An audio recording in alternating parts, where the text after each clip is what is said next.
It's the 21st century we live in. A whirlwind of technological advancement. I mean, we have robots, self-driving cars, buildings as tall as mountains, even computers that can learn by themselves. Yet with all this technology, we replaced this with this. The average person spends 90% of their time indoors. Think about it. Buildings are ultra-efficient, highly insulated and sealed. Yet what happens to the dirty air? It is trapped in, and the fresh air gets locked out by design. And because of this, it becomes extremely difficult to focus on your work. Poor indoor air quality makes you uncomfortable. Recycled air in a building can become toxic. They even have a term for it. It's called sick building syndrome. It will cause chronic headaches, fatigue, and impaired cognitive function. All of this is estimated to cost the economy of £500 million each year. So, how does this happen? Let's break it down. Air is mostly made up of nitrogen, oxygen, argon, and carbon dioxide, or CO2, which is only 0.04% of the total volume.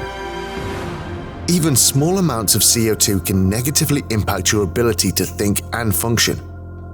Have you ever had to read a sentence 2 or 3 times to understand it? You are probably indoors with poor ventilation. Your exhaled breath is made up of high levels of CO2, which means the more people in a room, the more CO2 in a room. The average student, they breathe about 220 balloons full of air. In the typical school day, that's over 6,000 balloons in one classroom. This creates 5 times as much CO2 as fresh air, and all of the dirty air is then recirculated in your standard air conditioning system. Every year, over 8 million school days are missed because of asthma, which is directly tied to indoor air quality. That's the equivalent to the entire primary school population of Manchester missing school every day for an entire year. If instead of breathing contaminated air, you brought in the perfect amount of fresh filtered, perfectly conditioned outside air. Studies show that a reduction in CO2 can double a child's brain function.